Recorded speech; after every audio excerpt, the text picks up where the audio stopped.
మనసు వెళ్ళవలసిన వైపుకి వెళ్ళిందనుకోండి, కలిపురుషుడి ప్రభావం నుంచి తప్పుకుంటాడు. అలా మనసు వెళ్ళాలి అంటే తప్పకుండా జ్ఞాపకం తెచ్చుకోవలసినటువంటి విషయాలు, రోజు స్మరించవలసినటువంటి పేర్లు ఈ నాలుగు చెప్తూ నలుడి యొక్క కథని తప్పకుండా స్మరించండి అని చెప్పారు. నలమహారాజు గారి కథ మహాభారతంలోనే, ఆరణ్య పర్వంలోనే ఆ వచ్చినటువంటి బృహదస్యుడే ధర్మరాజు గారికి ప్రబోధం చేస్తాడు. నలమహారాజు గారి యొక్క కథ ఇప్పుడు నేను మీకంతా చెప్పడం ఎలా కుదురుతుంది? విహంగ వీక్షణంగా ఓసారి స్మరిస్తా. ఎందుకంటే కలిప్రభావం గురించి మాట్లాడుతున్నాను కాబట్టి. ఎందుకు చెప్పమన్నారు ఆ విషయాలు? ఎందుకు కలిప్రభావం చేయడు? ఆ కథకి కలికి ఏమిటి సంబంధం అన్న విషయం గురించి స్పృశించడానికి నేను కథ మీద విహంగ వీక్షణం చేస్తాను, పెద్ద వివరణ చేయకుండా. భీముడు అని ఒక మహారాజు విదర్భదేశాన్ని పరిపాలించాడు. ఆయనకి సంతానం లేదు. దమనుడనబడేటటువంటి మహర్షిని సేవించాడు. ఆ మహర్షి యొక్క అనుగ్రహం చేత ఆయనకి 3 కుమారులు, 1 కుమార్తె కలిగారు. ఆ మహర్షి అనుగ్రహంతో పుట్టింది కాబట్టి ఆ పిల్లకి దమయంతి అని పేరు పెట్టాడు. గొప్ప అందగత్తె. ఆ పిల్ల పెద్దదవుతోంది. పక్కన నిషధరాజు నలమహారాజు గారు ఉన్నాడు. ఆయన రామచంద్రమూర్తిలా ఆజానబాహు, గొప్ప అందగాడు, గొప్ప శౌర్యం ఉన్నవాడు, చక్రవర్తి.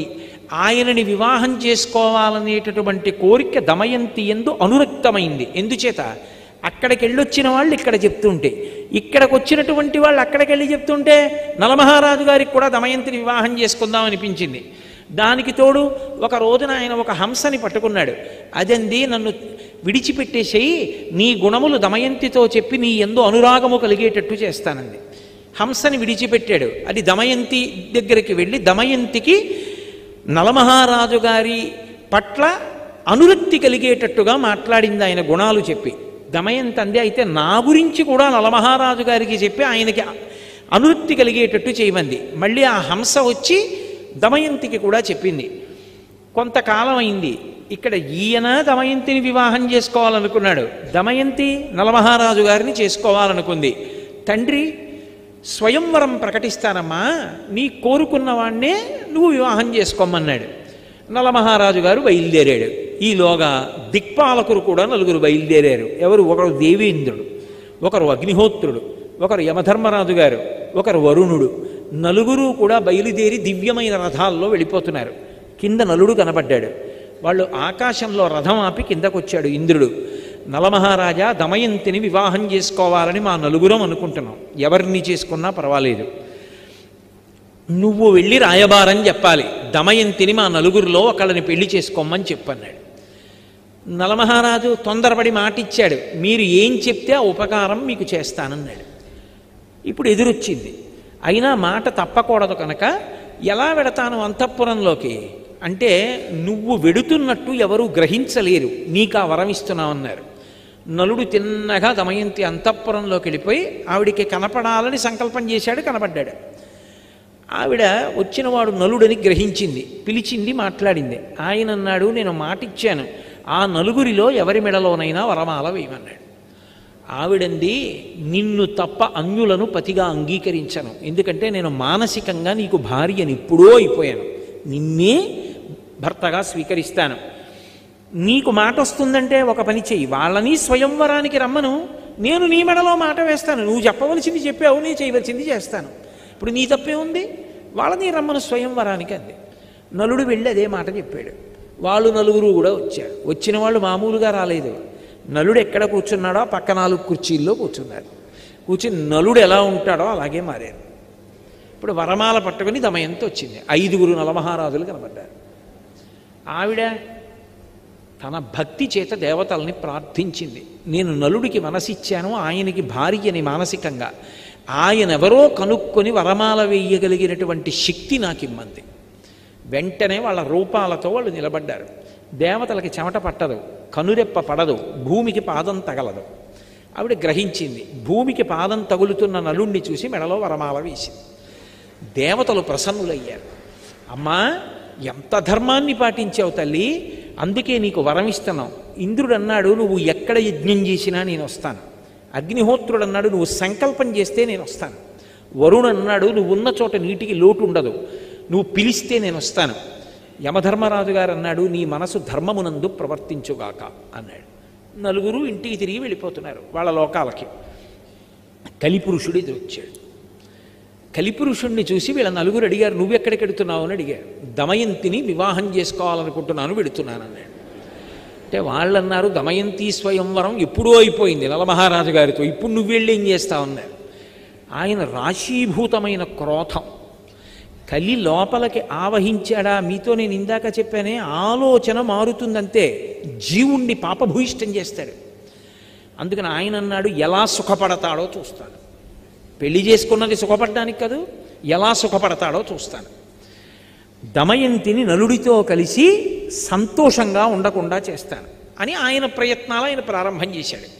ఈలోగా నలమహారాజు గారికి దమయంతి యందు ఇంద్రసేనుడు, ఇంద్రసేన అని ఒక కొడుకు కూతురు పుట్టారు. ఆ రోజుల్లో పేర్లు అలా అన్నా చెల్లెలకి ఒకలా ఉండేట్టు పెట్టడం అప్పుడే ప్రారంభమైందిలా ఉంది. ఇంద్రసేనుడు, ఇంద్రసేన అని పేరు పెట్టారు. ఈలోగా కలిపురుషుడు నలమహారాజు గారి యొక్క జ్ఞాతి, పెదనాన్నగారి కొడుకు, ఆయన దగ్గరికి వెళ్ళాడు. వెళ్ళి ఆయన్ని కలుసుకుని, రాజ్యం అంతా నీకు వచ్చేట్టు చేస్తాను, నాతో రమ్మన్నాడు. ద్వాపరుణ్ణి పిలిచాడు, నువ్వు పాచికలలోకి ప్రవేశించు, నేను నలమహారాజులోకి ప్రవేశిస్తాను. నలమహారాజు యందు ధర్మమునందు అనురక్తి తగ్గి ఇతర విషయముల యందు అనురక్తి పెరుగుతుంది, అప్పుడు సర్వనాశనం చేస్తాను. బయలుదేరమన్నాడు. అందరూ బయలుదేరి వచ్చారు. వచ్చిన తరువాత నలమహారాజులోకి ప్రవేశించాలంటే అవకాశం ఏది? ఎందుకు ప్రవేశించలేకపోయాడో అక్కడ చెప్పాడు బృహదశ్యుడు. ఆయన ఎప్పుడూ పుణ్యం గురించి ఆలోచిస్తాడు, పాపమునకు వశుడు కాడు. ఇందాక నేను మీతో మనవి చేయడానికి కారణం అది. ఆయన కోపంతో ఆలోచించాడు, ప్రేమతో ఆలోచిస్తాడు, అందుకు పరిష్కారం ఉంటుంది, తాను శాంతిగా ఉంటాడు. పుణ్యం గురించి ఆలోచిస్తాడు, నాకు పాపం వస్తుందేమో అని భయపడతాడు. అందుకని పాపచింతనతో కూడుకున్న పనివైపుకి వెళ్ళడు. ఎప్పుడూ జపం చేస్తూ ఉంటాడు. జపం చేస్తున్న వాడికి ఏమవుతుందంటే నాడీమండలం అంతా కూడా ప్రచోదనమై పరమశాంతిగా ఉంటాడు. ఇప్పుడు తపస్సు చేస్తూ ఉంటాడు, అగ్నిని ఆరాధిస్తాడు, మంచి విషయాలు వింటూ ఉంటాడు. అందుకని కలిపురుషుడు నలుడిలోకి వెళ్ళలేకపోయాడు. ఎక్కడో అక్కడ దొరకపోతాడా? ఇది పగంటే, ఇది కలిపురుషుడు అంటే. ఎదురు చూస్తున్నాడు. 2 బిడ్డలు కూడా పుట్టేశారు, అయినా ఎదురు చూస్తూనే ఉన్నాడు. సుఖపడకుండా చేసేయాలి. ఇప్పుడు ఒక రోజున మూత్ర విసర్జన చేసి నలమహారాజు గారు కాళ్ళు కడుక్కోలేదు. ఏదో అత్యవసరమైన పని ఉండి కాళ్ళు కడుక్కోకుండా బయటకు వచ్చాడు. మూత్ర విసర్జన చేసి కాళ్ళు కడుక్కోకపోతే వెంటనే అశౌచం వచ్చేస్తుంది. శమంతకోపాఖ్యానంలో అది చేస్తేనే కదా మరణించాడు ప్రసేనుడు. అందుకని కాళ్ళు కడుక్కోకుండా బయటకు వచ్చాడు. అపవిత్రంగా ఉన్నాడు కాబట్టి కలిపురుషుడు ప్రవేశించాడు. ప్రవేశించగానే ద్వాపరుడు వచ్చి జూదానికి పిలిచాడు. కలిపురుషుడి స్నేహితుడు. జూదమునందు అనురక్తి కలిగి జూదం ఆడదా అంటే వద్దనకూడదు, రాజధర్మం అని వెళ్ళి కూర్చున్నాడు నలమహారాజు. ఎక్కడో అక్కడ ఆపగలిగేవాడు, కానీ కలిపురుషుడు లోపల ప్రవేశించేశాడు. ఎంత తీవ్రంగా ఆడాడంటే దమయంతి ఆ ఊళ్ళో ఉన్నటువంటి ప్రముఖుల్ని తీసుకుని ఎదురుగుండా వచ్చి బిడ్డల్ని పట్టుకుని నించుంది. ఉండడానికి ఇల్లు, తినడానికి తిండి కూడా లేకుండా పోతావు మహారాజా, వద్దు ఆపేయమని. ఆపకుండా ఆడుతూనే ఉన్నాడు, పందెం మీద పందెం వడ్డి. లోపల కలిపురుషుడు ఉన్నాడు, ఇక దేనికి వినడం. ఆ మూర్ఖత్వం వచ్చేస్తుంది ఆ కలిపురుషుడు పట్టేసుకుంటే. ఆ మూర్ఖత్వంతో ఆడుతున్నాడు. దమయంతి గమనించింది, ఇక ఆపడం ఇది కలిపురుష లక్షణం అని వార్ష్ణేయుడు అని సారథిని పిలిచింది. తన బిడ్డలిద్దరిని రథం ఎక్కించి పుట్టింటికి తీసుకెళ్ళిపోమ్మంది. ఆపదొచ్చేసిందని ఆవిడ కనిపెట్టింది. అన్నీ ఓడిపోయాడు. ఓడిపోయి రాజ్యం తన దయాదికి అప్పచెప్పేసి తాను బయలుదేరి వెళ్ళిపోయాడు అరణ్యాలకి. ఇక్కడ ద్వాపరుడు రాజై ద్వాపరుడితో పాచికలాడాడు కదా, దాయాది రాజై కూర్చున్నాడు. ఊరి చివరకెళ్ళి 3 రోజులు భోజనం కూడా లేదు. అయినా చిత్రం ఏమిటంటే కొత్త రాజుగారికి కోపం వస్తుంది, పాత రాజుగారిని పలకరిస్తే అని ఒక్కడు వెళ్ళి పలకరించలేదు నలమహారాజుని. ఆఖరికి ఇద్దరూ కలిసి అరణ్యంలో వెళ్ళిపోతున్నారు నలదమయంతులు. ఆకలి, పైన పక్షులు ఎగురుతున్నాయి. పక్షులు ఎగురుతున్నాయి, పక్కన భార్యే కదా ఉంది, ఎవరూ లేరు కదా అని నా పంచె తీసి విప్పేసి పైకి విసురుతాను, ఆ పంచ పక్షుల మీద పడి బరువుకి పక్షులు కింద పడతాయి, ఆ మాంసం తిందాం దమయంతి అని బట్ట తీసి విప్పేసి పైకి విసిరాడు. ఆ పక్షులు బట్ట పట్టుకుని వెళ్ళిపోతూ పకపక పకపక నవ్వి, నిన్ను ఓడించడానికి కారణమైనటువంటి పాచికలం పక్షి రూపం ధరించాం, ఒంటి మీద బట్ట కూడా తీసేయడానికి. నేను ద్వాపరుణ్ణి, మహారాజా బట్ట కూడా లేదు తిరిగన్నాయి. ఏం చెయ్యాలో తెలియక దమయంతి కట్టుకున్న చీరే తాను చుట్టుకుని ఇద్దరూ కలిసి అడవిలో నడిచారు. పడుకున్నాడు ఒక చోట, ఒక శిథిల ప్రాంగణం దొరికితే పడుకున్నాడు. కలిపురుషుడు లోపల ఉన్నాడు కదా, ధర్మం తప్పిపోతోంది. ఏం ఆలోచించాడంటే, ఇంత గొప్ప భార్య, ఈమె కష్టపడుతోంది నా వల్ల, ఈమెని వదిలిపెట్టేయాలనుకున్నాడు. నేను వదిలేస్తే సుఖపడుతుంది. వదిలిపెట్టి బయటికి వెళ్ళాడు. మళ్ళీ ధర్మం గుర్తొచ్చింది, భార్యని వదిలిపెట్టకూడదు. మళ్ళీ వచ్చాడు, కానీ లోపల కలి.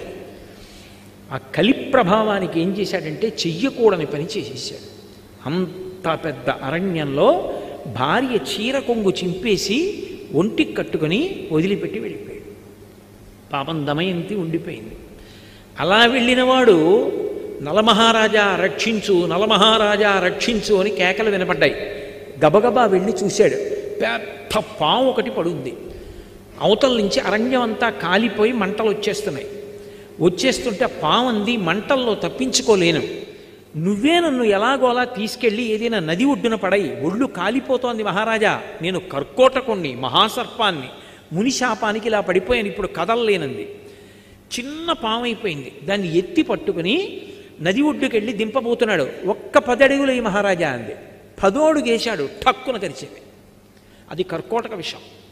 ఆ విషం వల్ల వెంటనే కాళ్ళు చేతులు కురసైపోయి పొట్టివాడైపోయి భయంకరమైన ఆకారాన్ని పొందేశాడు.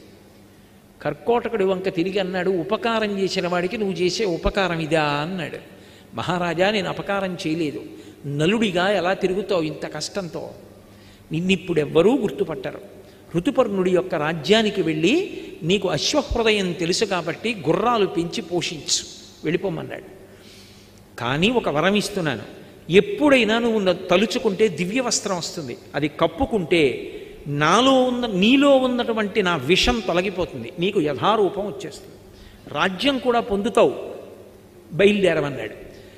బాహుకుడు అని పేరు పెట్టుకుని నల్లగా పుట్టివాడై ఋతుపర్ణుడి యొక్క రాజ్యానికి వెళ్ళిపోయాడు. పాపం దమయంతి నిద్ర లేచింది, భర్త లేడు, ఒక్కత్తి కీకారుణ్యం, కాకులు కూడా దూరని అరణ్యం తిరుగుతోంది.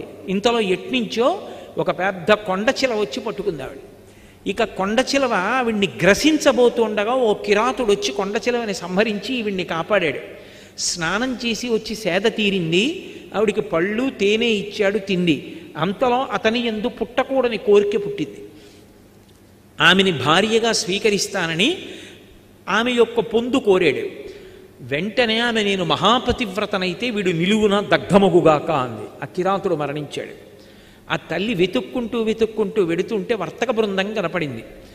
అమ్మయ్య కనపడ్డారు కదా అని, మహాప్రభో నేను నలుడి భార్యని దమయంతిని, కష్టాల్లో ఉన్నాను, నలుడిని చూశారా అని అడిగింది. ఈ అరణ్యంలో పులులు చూసాం, సింహాలు చూసాం, నలుడిని చూడలేదమ్మా, ఇక్కడ ఒక్కదానివి ఆడదాని ఉండకూడదు, మాతో వచ్చేసే మేము చేది రాజ్యానికి వెడుతున్నాము అన్నారు. అక్కడ సుబాహుపురం అని ఉంది, అక్కడికి ఎడతామన్నారు. సరేనంది. వెడుతుంటే ఏనుగుల గుంపు వచ్చి అందరినీ చంపేసింది, వర్తకుల్ని. ఆవిడంది, విధి అంటే ఇంత విచిత్రంగా ఉంటుంది, చచ్చిపోవాలనుకున్న నన్ను ఏనుగులు వదిలేసాయి, నా అంత నేను చచ్చిపోకూడదు, ఆత్మహత్య దోషం, ఏనుగు చంపేస్తే గొడవ వదిలిపోను, నా జోలికి రాలేదు, బతుకుదాం అనుకున్న వాళ్ళని చంపేశాయి. ఎవరో ఒకరిద్దరు బ్రాహ్మణులు మిగిలేరు, వాళ్ళతో కలిసి సుబాహుపురం వెళ్ళింది. ఆ వీధిలో ఆకలితో ఏడుస్తూ నడుస్తోంది. కలి ప్రభావం, అన్ని కష్టాలు పడాలి. వస్తుంటే రాజమాత చూసింది పైనుంచి, ఎవరు చంద్రబింబంలా ఉంది ఆ పిల్లని పిలిపించింది. ఏమమ్మా, నిన్ను చూస్తే రాచపుత్ర స్త్రీలా ఉన్నావు, ఇంత కష్టంలో ఉన్నావు, నా అంతఃపురంలో ఉండమంది. నిన్ను చూస్తే నాకు ఎందుకో మనసు స్పందిస్తోంది, ఏదో బంధుత్వం ఉందనిపిస్తోంది, నా దగ్గర ఉండండి. అమ్మా, నేను సైరింద్రీ కార్యాలు చేయను, పరపురుషుల దగ్గరికి వెళ్ళను, ఇతర కాళ్ళు పట్టను, ఎంగిలి తినను, అలా అయితే ఉంటానంది. సరే ఉండమంది ఆవిడ. రాజమాత అంతఃపురంలో ఉంటోంది పాపం. అక్కడ నలుడు ఋతుపర్ణుడు ఒక మహారాజు. ఆ ఋతుపర్ణుడి యొక్క సేవలో అశ్వహృదయం తెలుసున్నవాడు కాబట్టి లొంగని గుర్రాల్ని లొంగ తీసుకుని రథచోదనం చేస్తూ బతుకుతున్నాడు. అలా బతుకుతుంటే ఇక్కడ ఎన్నాళ్ళు ఉంటుంది ఈవిడిలా పాపం. ఒకనాడు తండ్రి భీమకుడికి ఆలోచన వచ్చింది. భీముడికి నా కూతురు ఎక్కడుందో వెతికి పట్రమ్మని బ్రాహ్మణుల సమూహాల్ని పంపాడు. అందులో ఒక సుదేవుడు అనబడేటటువంటి బ్రాహ్మణుడు ఈ పురానికి వచ్చాడు, సుబాహుపురానికి వచ్చి అంతఃపురంలో దమయంతిని కనిపెట్టాడు. అమ్మ, ఆవిడ కనుబొమల మధ్యలో ఒక పుట్టుమచ్చ ఉంది, అది చతుర్ముఖ బ్రహ్మగారు సృష్టిలో ఆవిడికి మాత్రమే పెట్టాడు. ఆవిడ దమయంతి, మహాపతివ్రత, నలమహారాజు ఇల్లాలు, కష్టాలలో ఉండి ఇక్కడ ఉందమ్మా అన్నాడు. దమయంతికి నీళ్ళిచ్చి ముఖం కడుక్కోమన్నారు. కనిపెట్టారు, అవును మహాతల్లి మహాపతివ్రత దమయంతి అని. అప్పుడు ఆ రాజమాత చెప్పింది, అయ్యో తల్లి, నిన్ను చూస్తే నా హృదయం ఎందుకు స్పందించిందో అర్థమవుతోంది. నీ తల్లి నేను అక్క చెల్లెళ్ళాం కాబట్టి నువ్వు నాకు కూతురు అవుతావు అంది. పుట్టింటికి ఎడతానంది, బయలుదేరింది, పుట్టింటికి వెళ్ళిపోయింది. ఇక్కడ నలుడు సృష్టిలో ఎవరూ గుర్తుపట్టలేరు. అంత మరుగుజ్జు వాడిపోయి కాళ్ళు చేతులు వంకర్లు తిరిగిపోయి ఉన్నాడు. చిత్రనళీయంలో అంటాడు కవి, భయద కోదండ ఖడ్గముల్ పట్టు వీరుడు గరిటయూ క్రొవియూ పట్టెనేడు విపుల కేసరి నక్కట పిల్లి చేసే అధమ విధమున ఇట్టిదే విధికృతంబు అంటాడు. కోదండాలు ఖడ్గాలు పట్టుకుని యుద్ధం చెయ్యవలసినటువంటి వాడు వంటశాలలో కూర్చుని వంటలు చేస్తున్నాడు నలుడు. ఆయనకి గుర్రాలని పెంచడం తెలుసు, వంటలు చేయడం తెలుసు. అందుకే నలభీమ పాకం అంటూ ఉంటారు. వంట చేసి పెడుతున్నాడు మహారాజుకి. సరే, కాలం గడిచిపోయింది. ఆ వార్ష్ణేయుడు అంటే ఆ పిల్లలిద్దరినీ పుట్టింట్లో దింపేసినటువంటి సారథి నలుడితోటే ఉన్నాడు. కానీ ఆయనకి తెలియదు బాహుకుడే నలుడని. ఆలోచించి ఆలోచించి ఆలోచించి తన భర్తని ఎలా కలుసుకోవాలి అని ఒక రోజున దమయంతి తన తల్లి దగ్గరికి వెళ్ళి అంది, అమ్మా, ఎంతకాలం నా భర్తని కలవకుండా ఇలా ఉంటాను అని బ్రాహ్మణుల్ని పిలిపించి, మీరు ప్రతి రాజ్యానికి వెళ్ళండి, సభలో నిండు సభలో ప్రశ్న వెయ్యండి, ఈ లోకంలో ఏ భర్త అయినా బిడ్డల్ని పొందినటువంటి వాడు మహాపతివ్రత, ఏమీ తెలియని అమాయకురాలైన ఇల్లాలు తన యందు ప్రేమ కలిగిన దాన్ని ఆమె బట్టలో ముక్క చింపి తాను కట్టుకొని రాత్రికి రాత్రి మహదారణ్యంలో భార్యని విడిచిపెట్టి వెళ్ళిపోయిన పురుషుడున్నాడా అని ప్రశ్న వెయ్యండి. ఒకవేళ నలుడు సభలో ఉంటే లేచి జవాబు చెప్తాడు. ఎవ్వరూ చెప్పకపోతే ఆ రాజ్యంలో నలుడు లేడు. బ్రాహ్మణుల్ని పంపింది. అన్ని రాజ్యాలకి వెళ్ళి అడుగుతున్నారు. ఋతుపర్ణుడి రాజ్యానికి కూడా వెళ్ళి ఒక బ్రాహ్మణుడి ప్రశ్న వేశాడు. ఏమీ మాట్లాడలేదు ఎవరు. కానీ ఆయన రాత్రి విశ్రాంతి తీసుకుంటూ ఉండగా బాహుకుడు అన్న పేరుతో ఉన్న నలుడు ఆయన దగ్గరికి వచ్చాడు. వచ్చి అన్నాడు, మహాపతివ్రత అయినటువంటి స్త్రీ భర్త ఏ కారణం చేత పొరపాటు చేశాడో తెలుసుకోకుండా నింద చేస్తుందా? అలా చెయ్యొచ్చా? అలా చేస్తే ఇహమునందు భర్తతో సుఖములుంటాయా? పరలోకముల యందు సుఖములుంటాయా? ఇలా చెయ్యవచ్చా అని వెళ్ళిపోయాడు. బ్రాహ్మణుడు లేచి విన్నాడు. విని వెనక్కి వచ్చి ఇదే చెప్పాడు. అమ్మ, నలుడు కనపడలేదు, బాహుకుడని ఒక ఆయన ఉన్నాడు, నల్లగా పొట్టిగా చేతులు కాళ్ళు ఇలా కుంజించుకుపోయి గూనిలా ఉంటాడు, అతని ఈ మాట అడిగాడు. నలుడే. దమయంతి నమ్మింది. ఏదో కారణం ఉంది అలా ఉన్నాడు. ఎలా? బాహుకుడిని ఇక్కడికి పిలిపించడం. ఆవిడంది, అశ్వవిద్య తెలుసున్నవాడు నలుడు ఒక్కడే. ఒక్క రాత్రి ప్రయాణంలో తెల్లవారేటప్పటికీ ఈ పురానికి రథం రావాలంటే తోలగలిగిన వాడు నలుడు ఒక్కడే. అందుకే దమయంతీదేవికి ద్వితీయ స్వయంవరం జరుగుతోందని ఋతుపర్ణుడు ఒక్కడికి కబురు చేయండి. ఋతుపర్ణుడు బయలుదేరి వస్తాడు. రథం రాదు తెల్లవారేటప్పటికి ఊరు, నలుడు నడపాలి. నలుడు అక్కడ ఉంటే పిలుస్తాడు. అశ్వహృదయం తెలుసు కాబట్టి రాజు రథం నడపమంటాడు. అప్పుడు రథం వచ్చేస్తే నలుడే నడిపాడు రథం, మనం కనిపెట్టచ్చని. ఒక్క ఋతుపర్ణుడి రాజ్యానికి వెళ్ళి చెప్పారు. అందరికీ చెప్పారనుకున్నాడు ఋతుపర్ణుడు. దమయంతీదేవి ఏమిటి అంత పతివ్రత, ఇద్దరు బిడ్డలున్నది, ద్వితీయ స్వయంవరం ఏమిటి, మళ్ళీ పెళ్లి చేసుకోవడం ఏమిటి? తెల్లబోయాడు. తెల్లబోయి తమాషా చూడాలని ఋతుపర్ణుడు నలుడిని పిలిచాడు. తెల్లవారేటప్పటికి మనం చేరం విదర్భ, కానీ నువ్వు అశ్వహృదయం తెలుసున్నవాడివి, నువ్వు నడపగలవు రథాన్ని, మనం బయలుదేరదాం, తెల్లవారేటప్పటికి దమయంతి స్వయంవరానికి వెళ్ళాలి, రథం నడుపన్నాడు. ఇదేమి తమాషా, నా భార్య ద్వితీయ స్వయంవరానికి ఒప్పుకోవడం ఏమిటి, మహాపతివ్రత చూడాలని నలుడు అనుకున్నాడు. పదండి మహారాజా అన్నాడు. పొట్టి గుర్రాలు కట్టాడు. ఈ గుర్రాలు ఎక్కడ ఎడతాయన్నాడు. చూడండి నా విద్య అన్నాడు. రథం నడుపుతున్నాడు. అబ్బో ఎంత వర్ణించారో మహాభారతంలో. వెళ్ళిపోతుంటే ఆ ఋతుపర్ణుడు పైన వేసుకున్న ఉత్తరీయం కింద పడింది. కింద పడితే ఋతుపర్ణుడు అన్నాడు, బాహుకుడా రథాన్ని ఆపు, పక్కన ఉన్న వార్ష్ణేయుడు వెనక్కి వెళ్ళి నా ఉత్తరీయం పట్టుకొస్తాడు, కింద పడింది అన్నాడు. నలుడు అన్నాడు, మహారాజా రథం ఎంత దూరం నడిచిందో తెలుసా? మళ్ళీ వెళ్ళి తిరిగి రావాలంటే 10 రోజులు పడుతుంది, అంత దూరం వెళ్ళిపోయింది. నడిచి వెళ్ళొస్తే అంత వేగంగా నడుపుతాడు నలుడు రథాన్ని, అలా నడుపుతాడు గుర్రాల్ని అలసట పొందకుండా. కొంత దూరం వెళ్ళిపోయిన తర్వాత తెల్లబోయాడు ఋతుపర్ణుడు. అబ్బా ఏమి శక్తిరా ఈ బాహుకుడిదని. బాహుకా నువ్వు గొప్పవాడు అనుకుంటున్నావు కదా, నాకు ఒక విద్యొచ్చు, ఏమిటో తెలుసా అన్నాడు. ఏమిటి మహారాజా? అక్షహృదయం తెలుసు నాకు. ఇదిగో పెద్ద రావి చెట్టు, ఇక్కడ ఒక చెట్టు కనపడుతోంది కదా, ఈ చెట్టుకి ఎన్ని కొమ్మలున్నాయో, ఎన్ని రెమ్మలున్నాయో, ఎన్ని ఆకులున్నాయో చెప్పనా అన్నాడు. చెప్పండి అన్నాడు. ఖచ్చితంగా ఇన్ని ఆకులున్నాయి, ఇన్ని కొమ్మలున్నాయి, ఇన్ని రెమ్మలున్నాయన్నాడు. నలుడికి అనుమానం వచ్చింది. రథం దిగి మహారాజా అలాగే కూర్చోండన చెట్టు పడగొట్టాడు. పడగొట్టి కొమ్మలు రెమ్మలు ఆకులు అన్నీ కోసి దొంతర్లు పెట్టి లెక్కెట్టారు. ఈలోగా స్వయంవరం ఇక్కడ ఆలస్యం అయిపోతోంది. నడపగలడు నలుడు, అది ఆయన శక్తి. అన్నీ లెక్క పెట్టాడు. లెక్క పెడితే ఖచ్చితంగా రాజు చెప్పినన్నే ఉన్నాయి. మహారాజా ఎలా చెప్పగలిగారని అడిగాడు. ఇదే కాదు, నేను ఏవైనా ఇలా చెప్పగలను, నాకు అక్షహృదయ విద్య తెలుసు. నీకు ఒక సంగతి తెలుసా? ఆ విద్య ఉపదేశం పొందిన వాడికి విజయమే తప్ప అపజయం ఉండదు. అంత గొప్ప విద్య. నువ్వు నన్ను మురిపించావు, తెల్లవారేటప్పటికీ రథాన్ని నడుపుతున్నావు, కాబట్టి నీకు అక్ష హృదయాన్ని ఉపదేశం చేస్తానని చెప్పి ఆ విద్యని ఉపదేశం చేశాడు. ఆ విద్య ఉపదేశం పొందితే లోపల విషం కానీ కలిపురుషుడు కానీ ఉండలేడిగా. ఆయన ఎప్పుడైతే ఆ విద్య ఉపదేశం పొందాడో నలుడు, కలిపురుషుడు బయటపడిపోయాడు. మహారాజా నిన్ను కష్టాలు పట్టిన వాడిని నేనే. ఒకప్పుడు స్వయంవరానికి వస్తుంటే స్వయంవరం అయిపోయిందని నీలో ప్రవేశించి పాచికలాడించి బాధపెట్టాను, నన్ను మన్నించన్నాడు. నలుడు కత్తి తీసి నిన్ను చంపేస్తానన్నాడు. అంటే నన్నెందుకు చంపుతావు? కర్కోటకుడు నిన్ను కరిచినప్పటి నుంచి చస్తూనే ఉన్నాను, లోపల విషం వేడికి కాలిపోతున్నాను, ఇన్నాళ్ళకి బయటపడి బతికాను, నన్ను వదిలిపెట్టేసాయి, ఇక నేను నీ జోలికి రాను, ప్రమాణం చేస్తున్నానన్నాడు. మరి ఎక్కడుంటావన్నాడు. ఇదిగో విభాతక వృక్షం అంటే తాండ్ర చెట్టు, దాన్ని ఆవహించి ఉంటానన్నాడు. అందుకే ఇప్పటికే ఎవరు తాండ్ర కర్ర కానీ తాండ్ర చెట్టు కిందకి వెళ్ళడం కానీ తాండ్ర చెట్టు ఎక్కడం కానీ చేయరు. కలిపురుషుడు ఆవహించి ఉంటాడు దాన్ని. నేను తాండ్ర చెట్టును ఆవహించాడు.